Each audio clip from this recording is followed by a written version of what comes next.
Bom dia, pessoal. Para quem não me conhece, meu nome é Cláudio Sabino, sou advogado constitucionalista e juiz filósofo cristão. Hoje, notadamente, dia 14 de setembro de 2023, às 9h27 da manhã, fui inspirado a compartilhar uma mensagem de Deus, do Todo-Poderoso, que versará exatamente sobre oração novamente. Digo novamente porque ontem, foi anteontem, fiz um vídeo versando sobre o dom da oração, que os cientistas, a neurociência,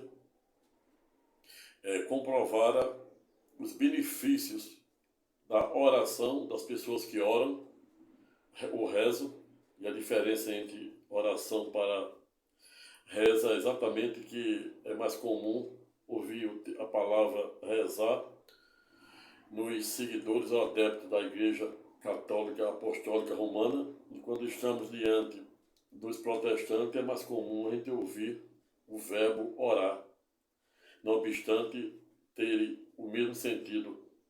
Mas o fato é que anteontem escrevi um vídeo sobre os contornos e alcance de diversos estudos, notadamente da Universidade de Georgetown, em Washington, nos Estados Unidos, em que um neurocientista, por meio de 5 anos de pesquisa e ensaios de estudo de médicos de seis tipos de estudos médicos, constataram os benefícios da oração para a nossa saúde física, mental e espiritual, a ponto de os neurocientistas informarem, no ponto, contudo, que as pessoas que frequentam os mais diversos cultos religiosos, independentemente da religião, da denominação religiosa em que pese, conseguem viver até mais, 25% a mais do que as pessoas que não frequentam, ou que não acreditam em algum credo religioso, e até mesmo conseguem viver de 7 a 14 anos a mais. Isso está postado no primeiro vídeo, estou aqui apenas fazendo uma conexão deste, que na verdade é uma extensão do vídeo anterior, sob outra perspectiva que vou dirigir aos estudantes e aos concurseiros.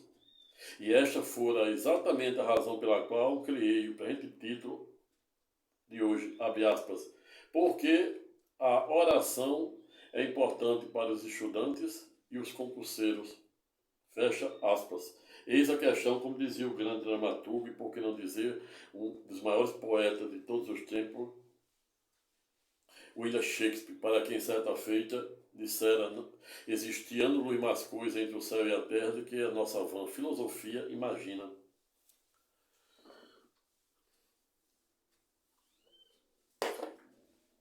E a razão pela qual me motivaram a criar o título, abre aspas, porque a oração, o porquê devemos dar importância ao dom da oração para os estudos e até mesmo para os concurseiros, é exatamente porque quando viajamos na cronologia bíblica, notadamente na época dos reinados de Israel, que tiveram 10, ou seja, Israel fora governado por 10 reis, dentre eles 2 os mais conhecidos, a saber, o rei Davi e seu querido filho, o erudito rei Salomão, que reinara Israel por expressivos 40 anos, ou seja, compreendido entre o período de 931 a 971 a.C. E o rei Salomão, em que pese a época, somente, repita-se, somente fizeram um pedido para o Todo-Poderoso por meio de uma oração. Veja aí a oração em voga. Veja aí a oração em lume. O rei Salomão fizeram apenas um pedido para o Todo-Poderoso, que era exatamente para Deus lhe conceder sabedoria, muita sabedoria. E não à toa Deus, para além de tornar o rei Salomão em um dos 10 reis mais importantes de Israel, o trouxinho, por via reflexa, também tornou o rei Salomão nos homens mais inteligentes e mais sábios do seu período, da sua época. E para quem não sabe também, o rei Salomão casou-se com 700 princesas, todas ricas, e achou pouco, com mais 300 concubinas, somando 1000. Mas o fato é que o rei Salomão só fizeram um pedido para o Todo-Poderoso, que foi exatamente para Deus lhe conceder muita sabedoria. E esta fora exatamente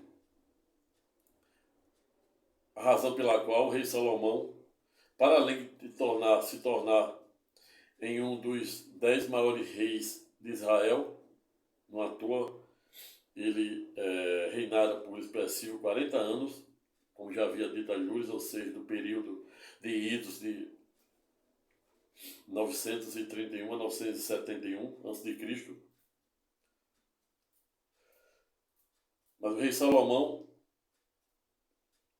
conforme havia pedido para Deus, Deus lhe deu tanta sabedoria que na época não existia nenhum homem mais sábio do que ele.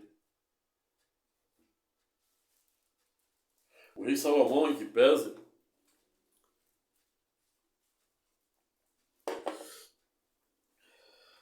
para além de ter sido agraciado pelo Todo-Poderoso como um dos homens mais sábios de sua época, o trouxinho por via reflexa, o rei Salomão também escrevera 3 transcendentais livros, a saber, Cantares, onde ele retrata a sua primeira vida, idealista, como todos nós passamos.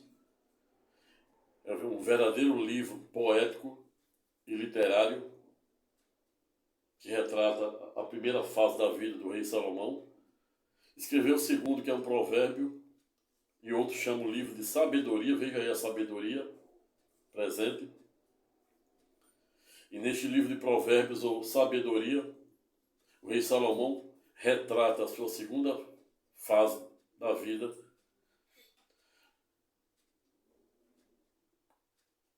contando no respectivo livro de provérbio, sintetizando no mesmo, um verdadeiro estatuto ético e moral de como as pessoas devem se comportar diante da sociedade em que vive.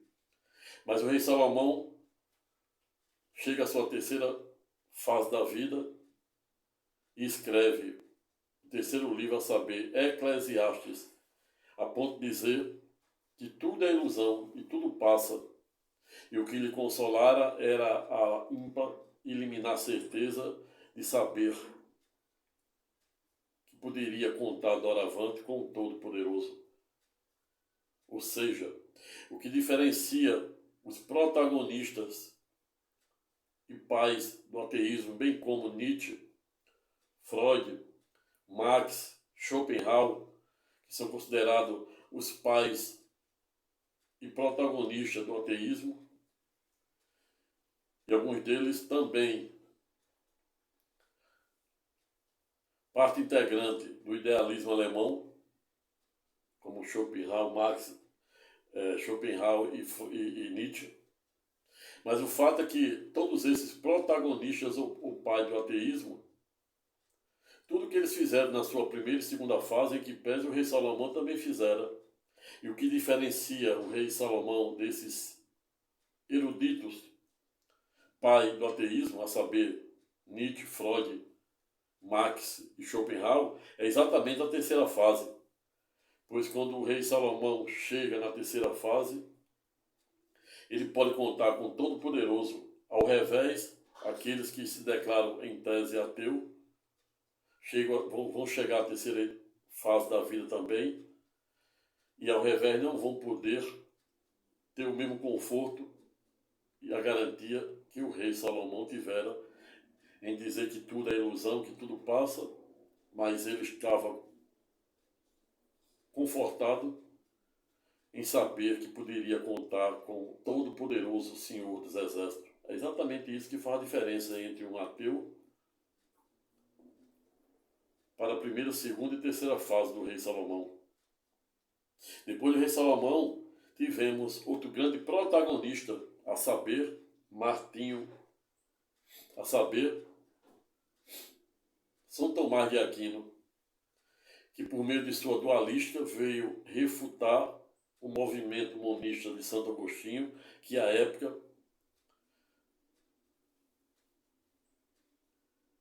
concentrava o conhecimento da palavra de Deus, a disseminação da palavra de Deus somente por meio do clero. E aí vem o grande e erudito São Tomás de Aquino, por meio de sua escolástica, doravante, tentar aliar a fé à razão. E aí, como estamos a falar do dom da oração e do dom da sabedoria,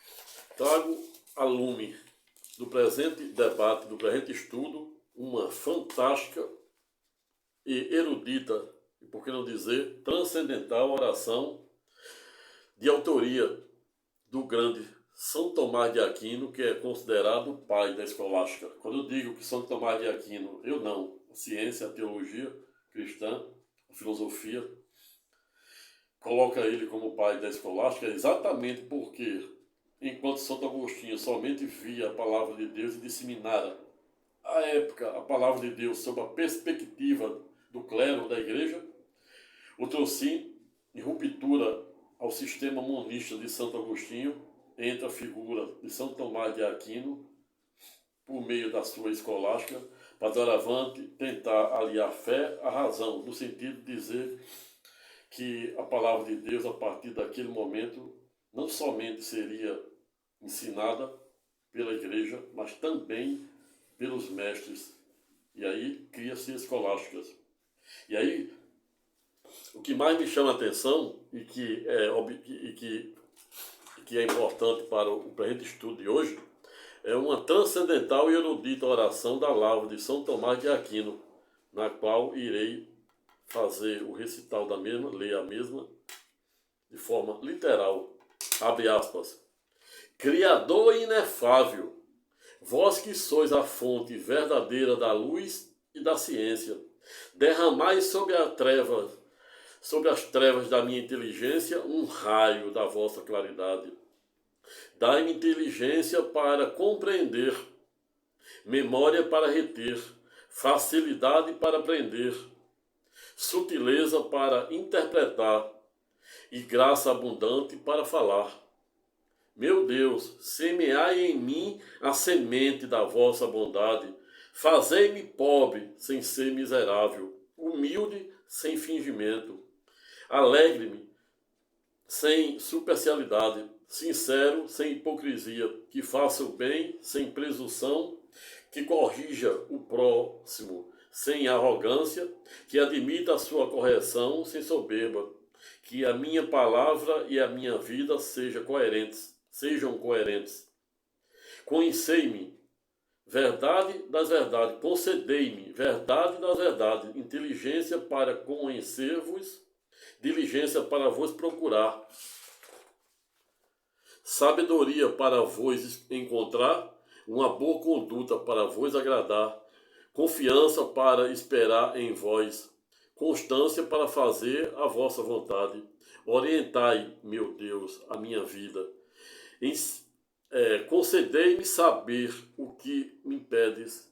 Ajude-me a realizá-lo para o meu próprio bem e de todos os meus irmãos. Amém.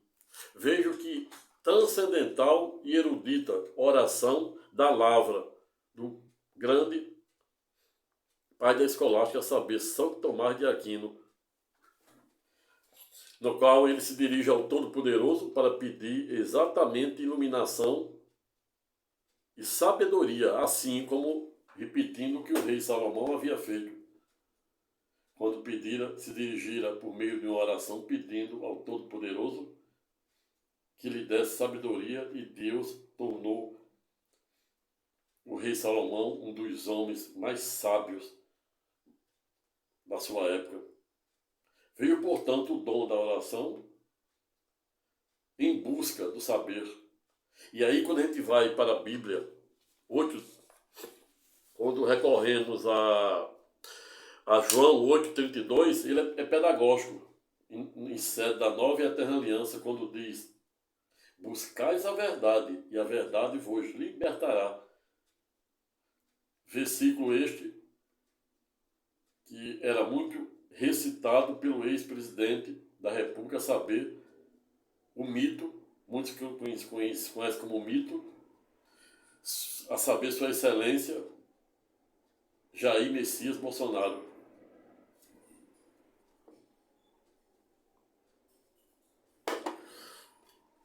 Veio, portanto, a importância que devemos dar à oração. E não à toa, quando vamos para a nova e eterna aliança, no livro de Mateus, Marcos, Lucas, etc., observamos de forma pedagógica aquela transcendental passagem de São Tomé, quando Jesus é alçado à cruz, se faz maldito para nos fazer bendito, é crucificado na cruz, é ressuscitado ao terceiro dia, e depois de 40 dias e 40 noites de pregações, e escolher 500 testemunhas para lhe derramar o dom dos poderes por santo dentro daquele cenáculo. O cético São Tomé fora o único que não acreditara em sua inefável ressurreição no terceiro dia. E aí Jesus aparece para o cético São Tomé, que só acredita no que vê, e permite que ele o toque, pois Cristo Jesus já tinha sido glorificado pelo Pai. Para quem não sabe, um corpo glorificado, como é o de Jesus hoje, significa um corpo somente com carne e espírito, não tem sangue. É um corpo que pode voar, atravessar paredes, e é assim a promessa escatológica do dia do Senhor, onde Cristo Jesus virá pela segunda vez na qualidade de rei, verdadeiro leão da tribo de Judá, e aqueles que forem salvos, escolhidos, terão seu corpo também literalmente glorificado, assim como o corpo de Cristo Jesus hoje. E me lembro aqui uma passagem da saudosa e erudita pastora Ludmila Feber, para quem certa feita com câncer, antes de sua partida, Deus abre o terceiro céu e mostra várias prateleiras se abrindo, gavetas se abrindo, como se fosse cada prateleira daquela, vários órgãos que Deus prometendo que ela ia ter novo. Dizendo: você vai ser libertado desse corpo doente e aqui eu vou lhe dar tudo novo.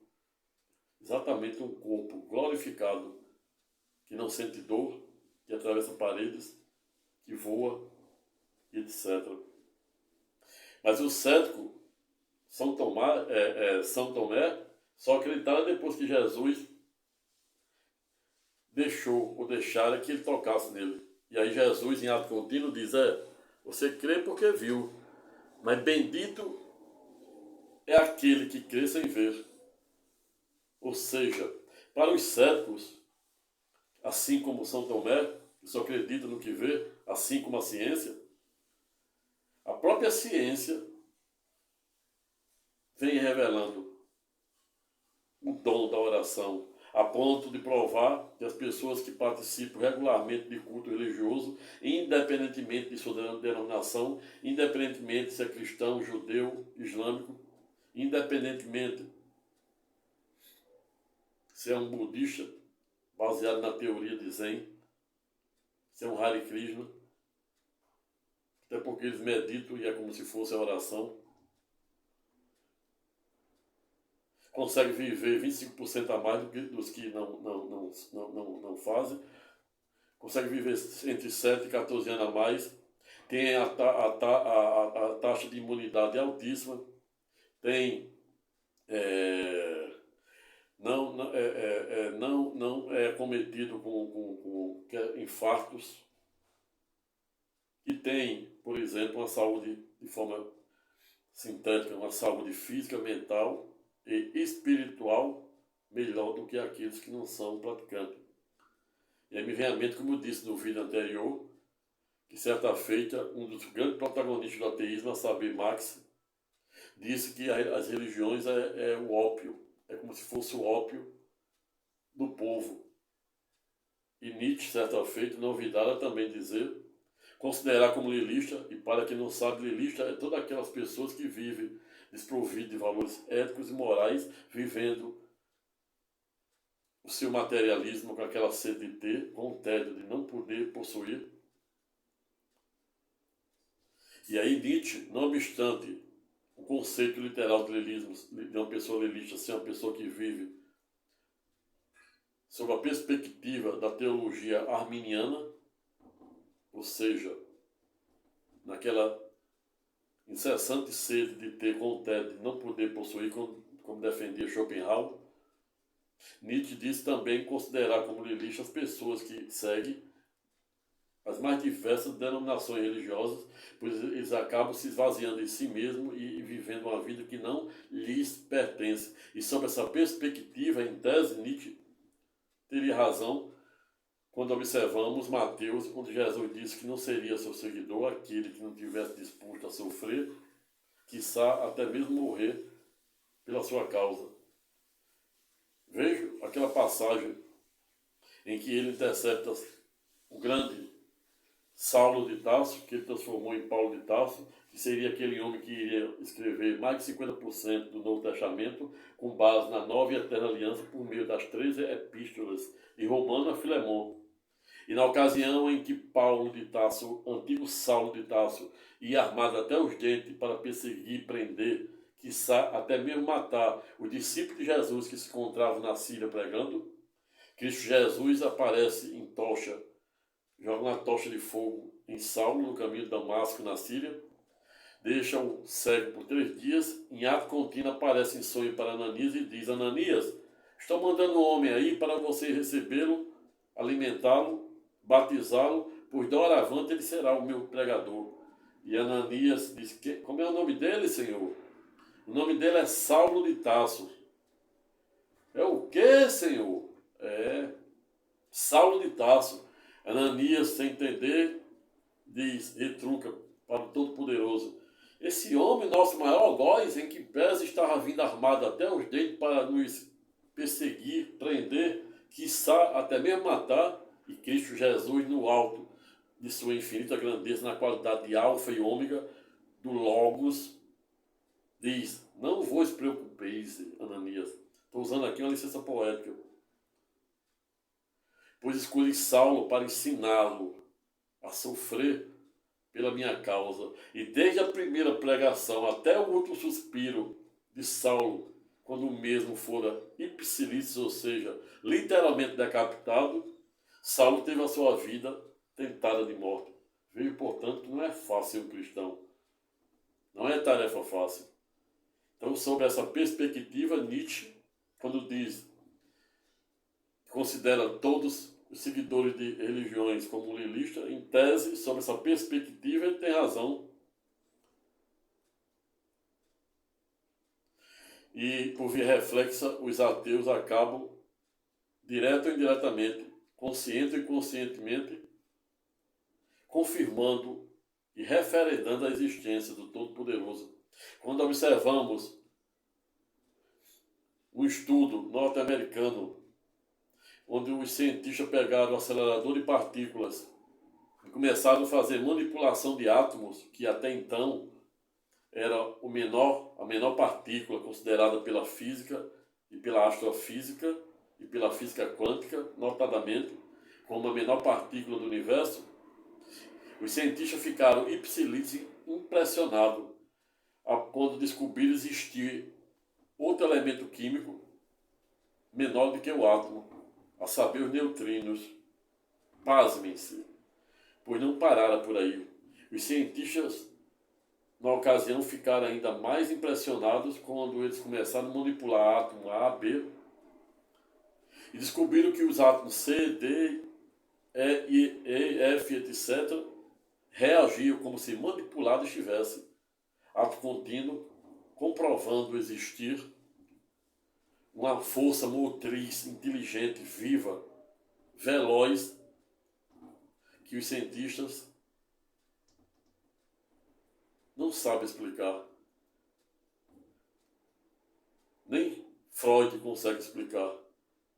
Mas de forma direta ou indireta, consciente e inconsciente, ao longo da história da ciência, mesmo medindo com a régua da ciência, como recentemente vem diversos estudos na neurociência comprovando o dom da oração.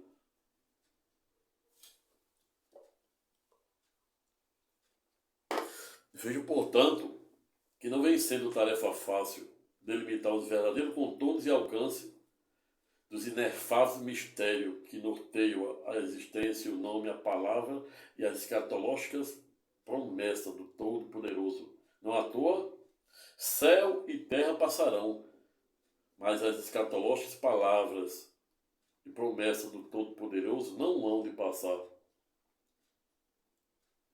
A palavra de Deus é uma arma, é uma faca de 2 gumes, corta de 2 lados.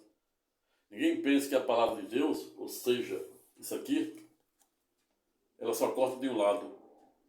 Ela corta, é uma navalha que corta dos 2 lados, do bem e do mal.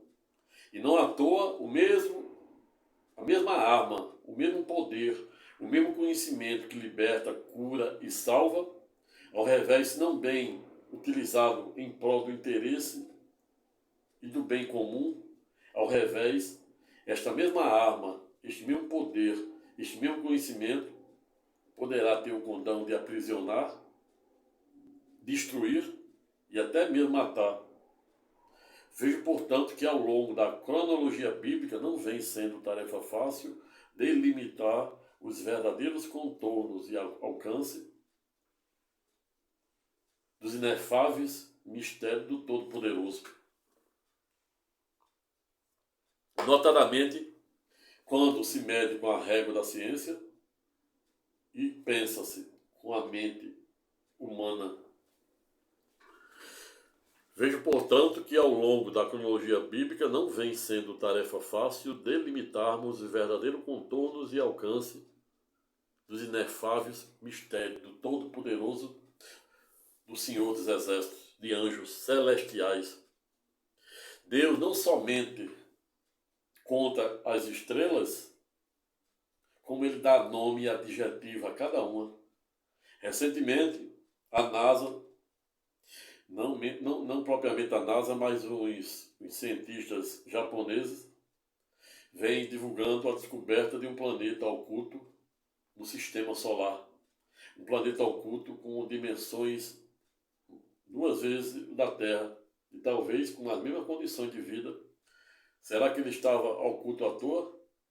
Pois no livro escatológico da Bíblia, a saber, Apocalipse, e alguns livros dos profetas, Daniel, Ezequiel, Malaquias, Elias, Isaías, etc., que se repete no livro de Apocalipse, diz que no dia do Senhor, ou seja, no dia do tribunal de Cristo, haverá uma nova terra, não haverá necessidade de sol nem de lua. E agora os cientistas japoneses, na última semana, vêm revelando a existência desta suposta Terra, planeta, parecido com a Terra, 2 vezes maior, oculta no sistema solar. Quando a gente vê esses desastres naturais, notadamente na área do Oriente Médio, norte da África, como a Tunísia, Marrocos, janeiro para fevereiro, um terremoto, um dos maiores terremotos, com um epicentro mais de 8, segundo o Instituto de Geologia dos Estados Unidos, na região da Turquia, onde é a região Apocalipse, ou seja, onde Cristo Jesus habita o terceiro céu, e escreveram 7 cartas escatológicas dirigidas aos 7 anjos das igrejas do Apocalipse que se encontram localizado odiernamente atualmente no interior da Turquia, onde houve em fevereiro do presente ano um dos maiores epicentros de terremoto, Turquia e fronteira com a Síria.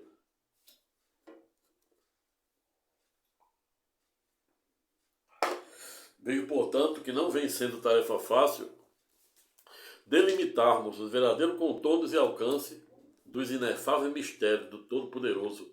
E quando vamos para Romanos, que é uma das cartas ou epístolas inscrita pelo erudito Paulo de Tarso, Romano 12, 2, Paulo de Tarso, inspirado pelo Todo-Poderoso, é pedagógico em nos ensinar que não devemos nos amoldar ao padrão deste mundo. Devemos, pois, buscarmos, não devemos não vos amoldeis ao padrão deste mundo. Devemos, pois, buscarmos, nos renovarmos por meio da nossa mente, para descobrir a boa, agradável e perfeita vontade de Deus. Por lógico que Paulo de Tarso, para além de estar fazendo um paralelo entre o caminho estreito e o longo, estreito é o caminho e largo é o caminho da perdição, da desgraça, do vício e da ignorância, cujo vício é considerado sob a perspectiva da filosofia a maior que e causa mãe de tudo de ruim, inclusive o pecado. Um dos grandes protagonistas do avivamento norte-americano, que morreram aos 99 anos, a saber, Billy Graham, certa feita não ouvidaram em dizer que a palavra de Deus é a bússola do cristão. Outro sim, o mesmo Billy Graham, certa feita, disse que a fé divorciada de ação é inócua, pois não atinge a sua plenitude. Ato contínuo, referendando as inteiras o que defendia São Tomás de Aquino, pai da escolástica, isso aqui, ó, eu acabei de ler aquela erudita oração.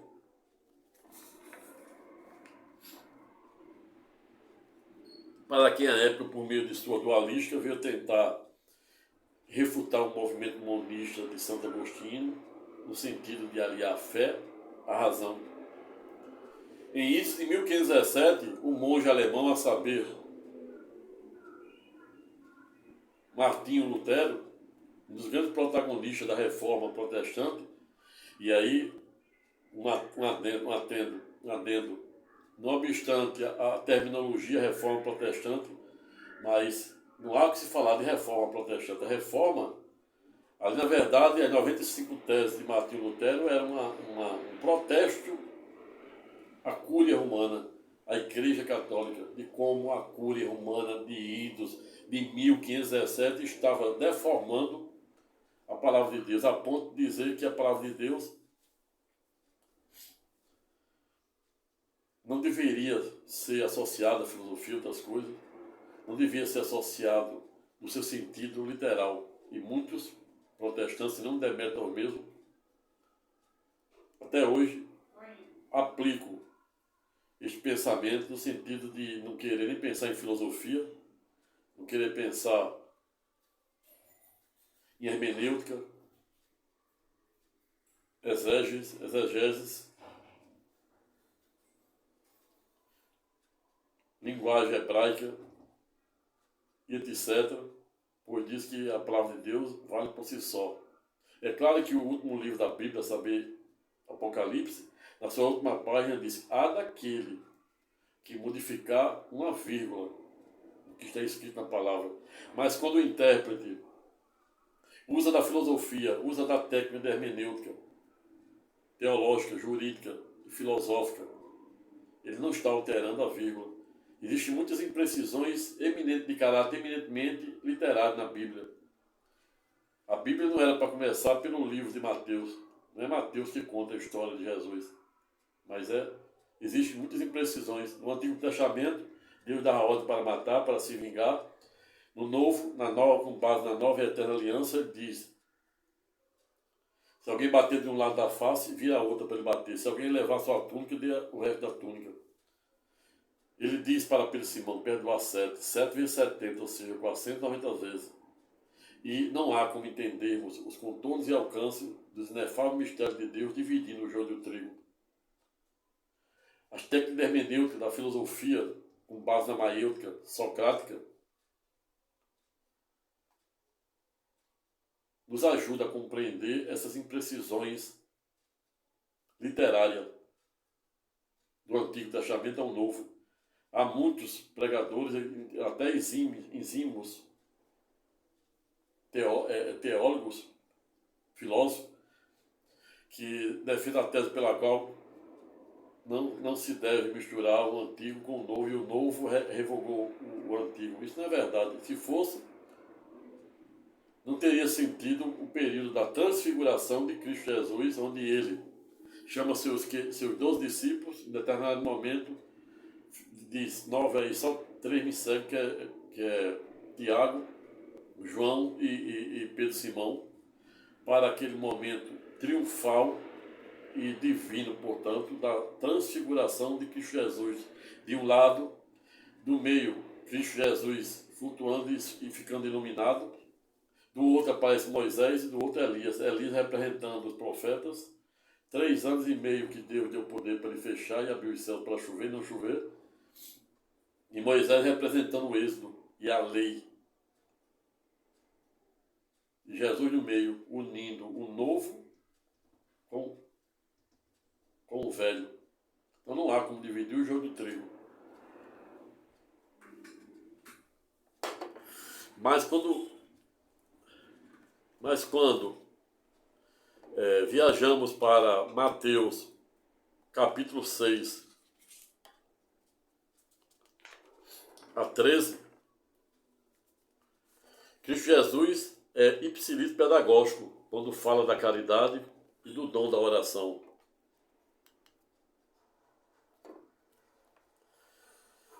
Em Mateus 6, que trata exatamente do dom da caridade, Jesus é pedagógico.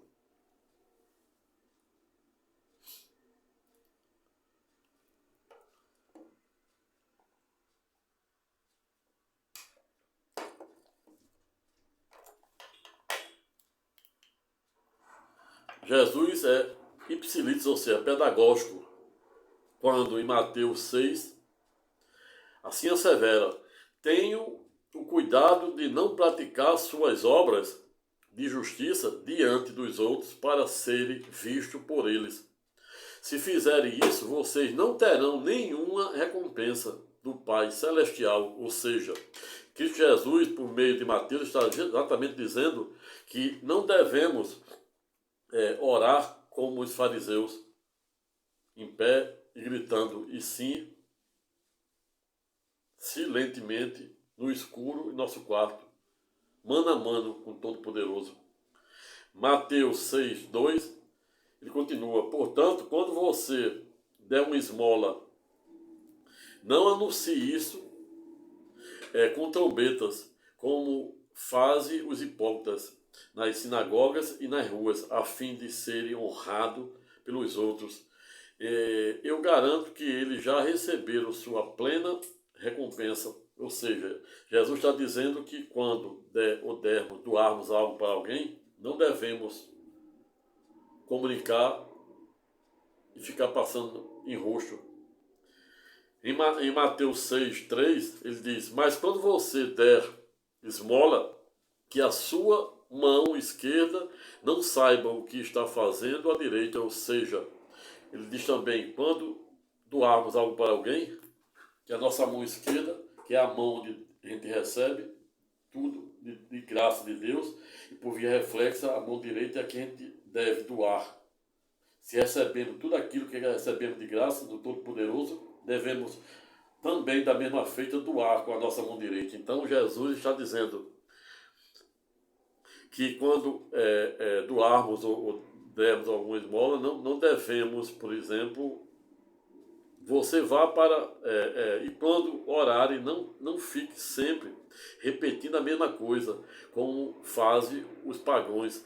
Eles pensam que por muitos falaram serão ouvidos. Ou seja,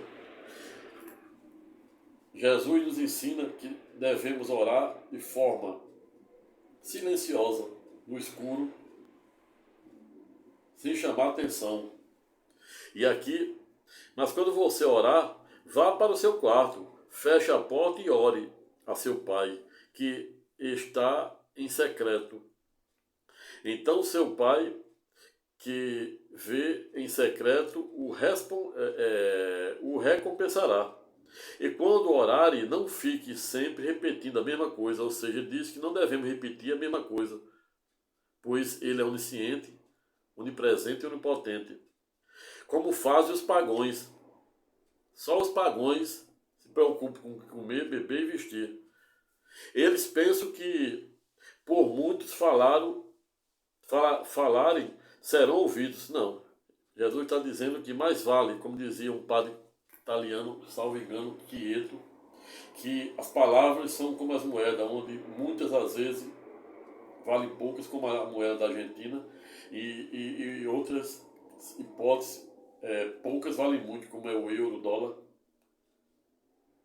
Então, ele está dizendo que mais vale o dom das poucas palavras que valem muito do que as muitas palavras que valem pouco. Vocês oram assim, e aí quando a gente chega aqui, e quando orarem, não fique sempre repetindo a mesma coisa, como fazem os pagões. Não sejam iguais a eles, porque o seu pai sabe do que você precisa, antes mesmo de vocês pedirem. Ou seja, está dizendo que ele é portador de um caráter de onisciência, onipresença e onipotência. Antes mesmo de pensarmos, ele já sabe o que a gente vai dizer. Ele sabe o número de fio de cabelo de nossa cabeça, sabe o número de grãos de areia na terra, e as estrelas, para além de ele saber o número, ele dá nome a cada uma. Veja a grandeza do Todo-Poderoso. E continua. Mateus 6, 9. Vocês orem assim, Jesus ensina como devemos orar. E esta é a razão pela qual finalizo o presente estudo temático dizendo que sou adepto das poucas palavras que valem muito. Ato contínuo, concluindo o presente estudo temático no sentido de orar. A única oração que Jesus nos ensinara, que é o Pai Nosso, abre aspas. Pai nosso que estás nos céus, santificado seja o teu nome. Venha o teu reino, seja feita a tua vontade, assim na terra como no céu. Dai-nos hoje o nosso pão, que outras versões chamam de alimento, de cada dia. Perdoai as nossas dívidas, assim como perdoamos aos nossos devedores. E não nos deixeis cair em tentação, mas livrai-nos do mal. Amém. Porque teu é o reino, o poder e a glória para sempre. Amém. Pessoal, espero que tenham gostado dessa singelo vídeo aula, onde também recomendo que sirva de cabeceira para você, não somente quando amanhecer e acordar, escute esta oração de São Tomás de Aquino, como a última do Pai Nosso, que a sua vida irá mudar da água para o vinho. Se gostar do presente vídeo aula, se inscreva no presente canal, deixe seu comentário, convide o maior número de pessoas para fazer o mesmo, dê o seu like, aperte o sininho, se sentir à vontade, deixe a sua sugestão de eventual tema que gostaria que eu falasse, e dentro da grade do presente canal e de meu tempo, terei a maior honra de preparar um vídeo com muito carinho e amor para compartilhar de forma gratuita, diariamente, com vocês. Fique com Deus e até a próxima.